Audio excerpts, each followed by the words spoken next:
నమస్కారము. ఈరోజు నేను ఆత్మవిశ్వాసం గురించి చెప్తున్నాను. ఆత్మవిశ్వాసం అంటే సెల్ఫ్ కాన్ఫిడెన్స్. ఈ ఆత్మవిశ్వాసం అనే టాపిక్ మీద చాలా చోట్ల నేను లెక్చర్ ఇవ్వడం జరిగింది. టీవీలో కూడా చాలాసార్లు మాట్లాడాను. కానీ నా ఛానల్లో నా ప్రేక్షకుల ముందు ఒకసారి మాట్లాడాలని ఈ టాపిక్ తీసుకున్నాను. ఆత్మవిశ్వాసం అంటే ఏంటి? ఆత్మవిశ్వాసం అంటే మన మీద మనకి నమ్మకం ఉండడము. మన మీద మనకి మంచి నమ్మకం ఉండడాన్ని ఆత్మవిశ్వాసంగా చెప్పవచ్చు.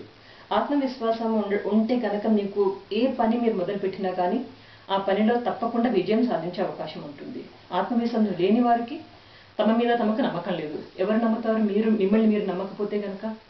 కాబట్టి మీ మీద మీకు నమ్మకము, నా విశ్వాసంతో ఏదైనా పని చేయడం, నేను చేయగలను, నేను చేసిన పని తప్పకుండా నేను విజయం సాధించగలను అనే నమ్మకం అనేది చాలా ఇంపార్టెంట్.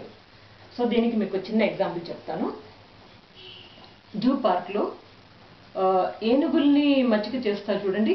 ఆయన ఒకసారి ఏం చేశాడంటే ఒక పెద్ద ఏనుగుని రోప్కి కట్టేసి ఉంచాడనమాట. ఒక తాడుతో కట్టేసి ఉంచాడు. అయితే ఒక ఆయన వెళ్ళి అడిగాడు, అదేంటండి మీరు ఇంత పెద్ద ఏనుగుని ఒక చిన్న రోప్తోని ఒక తాడుతో కట్టేశారు? ఏనుగు చాలా బలం ఉంటుంది కదా, అది ఎప్పుడైనా తెంపేసుకుని పారిపోవద్దు కదా, అలా ఎందుకు వెళ్ళలేదు? అలాగే ఉంది. మీకు ఎంత కాన్ఫిడెన్స్ దాని మీద, ఎంత నమ్మకంగా మీరు ఒక చిన్న తాడుతో కట్టేశారు అంటే అప్పుడు అతను ఏం చెప్తాడంటే, ఏనుగు చిన్నగా ఉన్నప్పుడు దాన్ని పెద్ద ఇనుప గొలుసులతో కట్టేస్తారనమాట. ఇనుప గొలుసులతో కట్టేసినప్పుడు అది ఏం చేస్తుందంటే అది గింజుకుంటూ ఉంటుంది బయటికి రానికి. గింజుకుంటూ ఉంటే అది బయటికి రాలేకపోతుంది, ఎందుకంటే ఇనుప గొలుసులు కదా. తర్వాత దానికి మైండ్లో అదే పడిపోతుంది, అరే ఇనుప గొలుసు నేను తెంపలేను అని చెప్పేసి. అది ఎప్పుడైతే దానికి నమ్మకం కుదిరి నా వల్ల కాదు, నేను చేయలేను అని అనుకుంటుందో అప్పుడు ఏం చేస్తాడంటే ఆ యజమాని ఆ ఇనుప గొలుసులు తీసి చిన్న తాడు కట్టేస్తాడు. అదే ఇంప్రెషన్లో ఉండిపోతుంది. ఇంకా నేను బయటికి రాలేనని చెప్పేసి. ఎంత పెద్ద ఏనుగు, చిన్న ఏనుగు ఎంత పెద్దగా అయినా కానీ స్టిల్ దాని మైండ్ సెట్ మాత్రం అలాగే ఉండిపోతుంది. కాబట్టి ఆత్మవిశ్వాసం అనేది దాని అలా మైండ్ సెట్ని అలా చేశాడు అతను. అదేవిధంగా మీరు కూడా మీకు ఎప్పుడైనా కొన్నిసార్లు అపజయం జరగవచ్చు, మీకు సక్సెస్ రాకపోవచ్చు. కానీ మీరేం చేస్తారంటే దాన్నే పట్టుకుని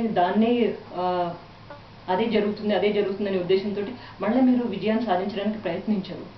అది చాలా తప్పండి. ఒక స్టేజ్లో జరిగింది, ఇప్పుడు ఎందుకు జరగదు? ఇప్పుడు రావచ్చు కదా. కాబట్టి మీలో మీరు ఫస్ట్ ఇంపార్టెంట్ థింగ్, మీకు ముఖ్యంగా ఉండవలసిన ఆత్మవిశ్వాసం పెంపొందించుకోవడానికి ఉండవలసిన ముఖ్య లక్షణం ఏంటంటే బిలీవ్ ఆన్ యువర్ సెల్ఫ్. మిమ్మల్ని మీరు నమ్మండి. మిమ్మల్ని మీరు నమ్మకపోతే ఎవరు నమ్మరు. కాబట్టి మిమ్మల్ని మీరు నమ్మండి. నేను చేయగలను, నాలో ఆ కాన్ఫిడెన్స్ ఉంది, నేను చదువుకున్నాను, నాకు సబ్జెక్ట్ నాలెడ్జ్ ఉంది అనేసి మిమ్మల్ని మీరు నమ్మండి. మీ యొక్క స్కిల్స్ మీద మీరు నమ్మకాన్ని పెంచుకోండి. తర్వాత నెక్స్ట్ టిప్, ఆత్మవిశ్వాసం పెంచుకోవడానికి బాడీ లాంగ్వేజ్ ఒకటి చక్కగా యూజ్ చేయండి.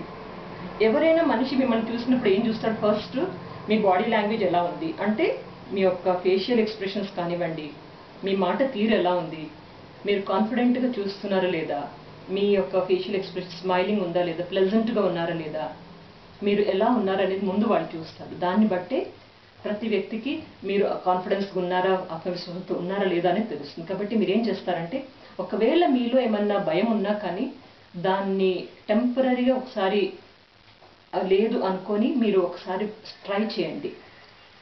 స్ట్రైట్గా నిలబడండి, స్ట్రైట్గా చూడండి, ఒక చిన్న స్మైల్ పెట్టండి, మాట తీరు కూడా చక్కగా మాట్లాడండి, కాన్ఫిడెంట్గా మాట్లాడండి, తక్కువ మాట్లాడండి బట్ కరెక్ట్గా మాట్లాడండి. ఈ విధంగా ఒక్కసారి మీరు ఈ బాడీ లాంగ్వేజ్ని, మీ యొక్క స్టైల్ని మార్చుకుంటే కనుక తప్పకుండా మీకు విజయం వచ్చే అవకాశం ఉంటుంది. మీ కాన్ఫిడెన్స్ లెవెల్స్ బాగా పెరుగుతాయి. బాడీ లాంగ్వేజ్ ఒకటి. దీనికి ఒక చిన్న ప్రిన్సిపల్ చెప్తాను. దాన్ని అంటారు fake it till you make it. అంటే మనకు కావాల్సిన పోస్చర్, మనకు కావాల్సిన జెస్చర్, మనకు ఎలాంటి ఫేషియల్ ఎక్స్ప్రెషన్స్ కావాలో అది వచ్చే వరకు ప్రాక్టీస్ చేస్తూ ఉండడం. దీన్నే fake it till you make it. ఒక అద్దం ముందు నిలబడండి, మాట్లాడండి. అద్దం ముందు నిలబడి చూసుకోండి మీరు ఎలా ఉన్నారు, మీరు ఎలాంటి ఎక్స్ప్రెషన్స్ ఇస్తున్నారు. మిమ్మల్ని చూడంగానే అవతల వాళ్ళకి, అంటే తెలియని వ్యక్తులకు, అపరిచితులకు ఎలాంటి ఇంప్రెషన్ వస్తుంది అనేది మీరు ఒక్కసారి మిమ్మల్ని మీరే అసెస్మెంట్ చేసుకోండి. ఆటోమేటిక్గా మీకు గైడెన్స్ కూడా మీకు తెలుస్తుంటుంది. So fake it till you make it, ఈ టెక్నిక్ ఒకటి ఫాలో అవ్వండి. ఇంకా ఆత్మవిశ్వాసం ఉండడానికి ముఖ్యంగా మూడవ ప్రిన్సిపల్ ఏం చెప్తానంటే డ్రెస్ షార్ప్లీ. అంటే మంచిగా తయారవ్వండి. స్మార్ట్గా తయారవని చెప్పట్లేదు, నీట్గా ఉండండి, ప్రొఫెషనల్ లుక్తో ఉండండి.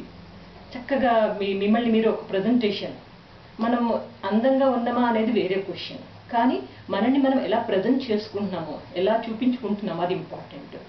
ఇక్కడ మంచిగా ఉండడానికి మంచి బట్టలు వేసుకోవడం, మనకి నత్తి కలర్స్ డీసెంట్గా మొత్తం బాడీ కవర్ అయ్యేటట్టు మంచి బట్టలు వేసుకోండి.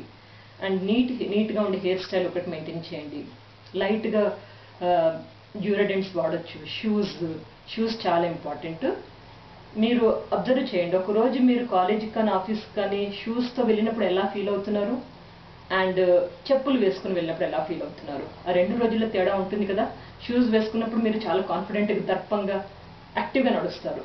అదే చెప్పులు వేసుకుని వెళ్తే కొంచెం డీలా ఉంటుంది మీకు. కాబట్టి మంచి డ్రెస్ సెన్స్, మంచి బట్టలు వేసుకోవడం, మంచిగా హెయిర్ స్టైల్ మెయింటైన్ చేయడము, షూస్ వేసుకోవడము, ఇవన్నీ నీట్గా ఉండడము చాలా ఇంపార్టెంట్. అది మీ ఆత్మవిశ్వాసం తప్పకుండా పెంచుతుంది. అండ్ నెక్స్ట్ ఫోర్త్ ప్రిన్సిపల్ ఏంటంటే మంచి వ్యక్తులతో సహవాసం, అసోసియేషన్ విత్ గుడ్ పీపుల్. మీరు ఎలా ఉన్నారు అని చెప్పనీకి మీ ఫ్రెండ్స్ నలుగురిని చూపించండి.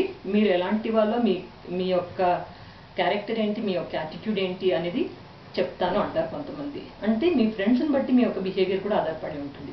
ఆల్వేస్ ఎప్పుడైనా కానీ మంచి ఫ్రెండ్స్ని పెట్టుకోండి. వాళ్ళ యొక్క అలవాట్లను కూడా అబ్జర్వ్ చేయండి. మీరు ఆ అలవాట్లను మీ అలవాట్లుగా మార్చుకోండి. 6 నెలలు సావాసం చేస్తే వారు వీరవుతారంటారు. కాబట్టి మంచి వాళ్ళతో సావాసం చేయండి. 6 నెలల్లో తప్పకుండా వారు మీరవుతారు. మీకున్న బ్యాడ్ హ్యాబిట్స్ని వాళ్ళకి చేర్చకండి ఈ 6 నెలల్లో. సో మంచి ఫ్రెండ్స్ను వాళ్ళతో ఉండడం, వాళ్ళ యొక్క ఆలోచనల్లో కూడా మీరు కూడా మమేకమైపోయి వాళ్ళతో కలిసి మాట్లాడుతూ, వాళ్ళతో తప్పకుండా వాళ్ళ యొక్క బిహేవియర్ ఎలా ఉందో దాన్ని బట్టి మీరు కూడా మారుతూ. లాస్ట్గా మీరు ఇంకొకటి ఏం చేయాలంటే, ఎక్కడైనా పార్టీస్కి వెళ్ళినప్పుడు మీరు ఎప్పుడు ఫ్రంట్ రోలో కూర్చోండి.